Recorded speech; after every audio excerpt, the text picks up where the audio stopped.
Eto lang po, kasi pinag-uusapan po din dito yung dapat walang mga hindi napag-usapan sinisingit. Ito pong Oo. executive order, ito pong executive order ng presidente sa pag-uumento sa mga sweldo ng uniform personnel. Okay? Ang Mm. sabi niya po dito under Section 5, funding.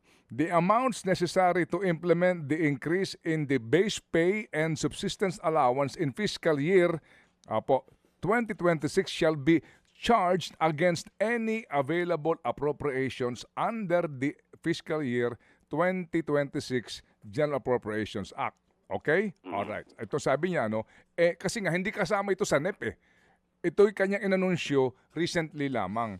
Pero bakit po yung BICAM nagsingit ng 23 billion para po dito nga sa pagtataas ng allowance po and pay for military uniform personnel? Saan hinugot ito? Kung meron kang dinagdag, meron kang inilaanan ng 23 billion, may pinagkunang ka. Ba't nangyari ito? Ang explanation sa amin ni Senator JB dyan, dahil siya ang in charge dyan sa party na yan, no?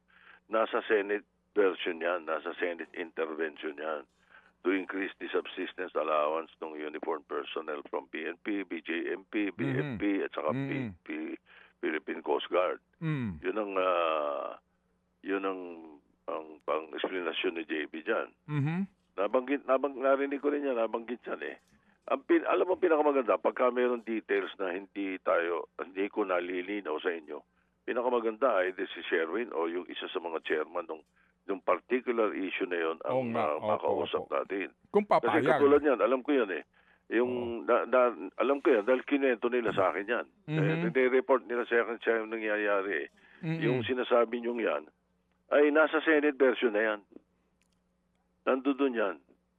Walang tayong maliwanag ito. Kung ano man yung pinapasok nila dyan sa BICAM na yan, hindi maaaring hindi napag-usapan yan sa Senate or napag-usapan sa House. Yun ang standing order ko. In other words, pag may papasok silang ganyan, pagkatapos wala naman sa usapan, hindi pwede. Pag pinilit, deadlock tayo. Ganun lang kasimple sa amin, ganun ang stand namin. Kaya gustong-gusto nga namin na malinaw ito. Isang araw may sinasabi yung isang congressman na kung ano daw, may mga pinasok daw kami, mga individual. Yun ang isa sa mga pinagtatalunan nga pala, no? Yung malaki daw yung mga individual amendments ng mga senador. Hindi kami individual amendments. Karamihan sa mga senador, institutional amendments, yung sa national defense, yung sa mga, yung mga ganun, ano? Pagdating sa, at makikita nyo sa sa website nga, tingnan nyo isa-isa katulad yan, yung DPWH. May ilan sa amin. Ako na lang, ako the best example DPWH, ang pinasok kong individual amendment, 0. Okay, opo. Ito po. Ito po, sir. Diba? Wala akong tignan mo kung ilang bilyon ang pinag-uusapan nila sa kabila. Mga kapatid, brothers and sisters, saan ka pa? Dito na tayo sa totoo.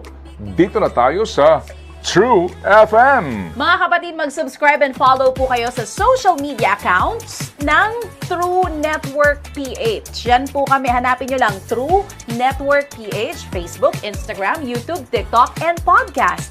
Mapa Apple or Spotify man yan, mahahanap nyo kami. Lahat ng mga napapanood at napapakinggan nyo po sa programa, nasa social media accounts namin yan. So, paano mga kapatid? See you sa social media!